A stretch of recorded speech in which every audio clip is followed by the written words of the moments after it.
Hi, my name is Gina, and this is my husband, Steve, and we are the owners of Retro Oasis Escape Rooms and Arcade here in Okotoks. I'd worked in the office buildings downtown Calgary for 25 years. After 20 years, I figured it was time to do something different. And it just took a while to figure out what, and then to execute. I've always liked arcade games. I was building up the basement and filling up the garage, and sometimes the living room.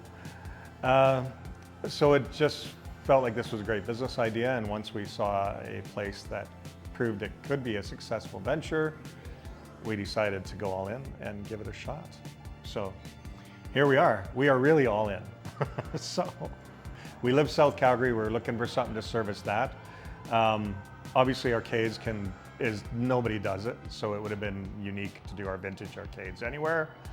But for escape rooms, most of them are in the north in Calgary, so we wanted something to service South Calgary. Unfortunately, zoning was really complicated, and it was really difficult to find something to accommodate both escape rooms and arcades. So after about a year, we decided we needed to expand our criteria a little bit, and we looked south, and Okotoks was really easy by comparison. It was ridiculous. So we liked the town very much, and we liked the location. So we said, let's do it here. We can still service South Calgary. They're just gonna have to drive a little bit. You can be very precise on your construction costs, and say, yeah, materials cost this, and be very precise and add up your studs and all that math, and then double it. So yeah. Double it for the wild cards. The electrical in here was a massive wild card that we didn't understand the extent of the work required until we tore down the walls and tore down some ceiling and said, oh, what's going on in here? And yeah, it was way over budget. It was necessary work, and I think our electrician did a phenomenal job. But yeah, it was a big surprise. You have to be ready for those surprises. It's if you were going to start a business and you had just enough, you're gambling a little bit, I think. So you might not be able to get the doors open unless you have a contingency plan in place. Steve definitely loves the arcade portion of things. I thrive on creating things, so the escape rooms are a little bit more in my wheelhouse, and I do a lot of the prop building and the game design, so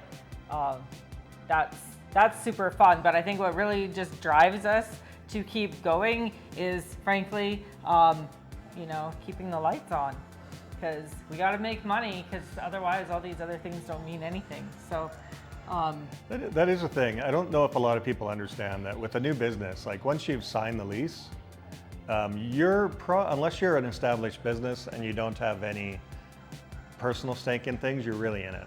You're in it for the long haul. So you're in it for that full lease, and you're responsible for that cost, even if the business only lasted 2 years.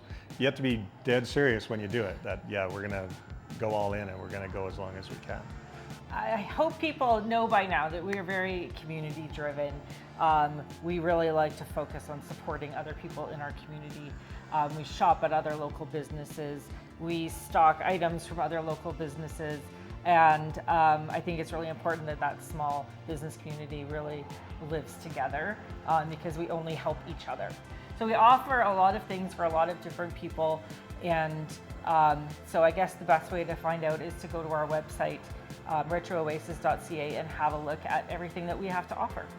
Our kids are in their 20s now, but it wasn't that long ago before we were doing our own birthday parties. And we certainly understand the value in allowing parents to bring their own food in and stuff like that, because birthday parties are already an expensive enough endeavor. So we try to make it a little easier on them, because we do remember what that was like.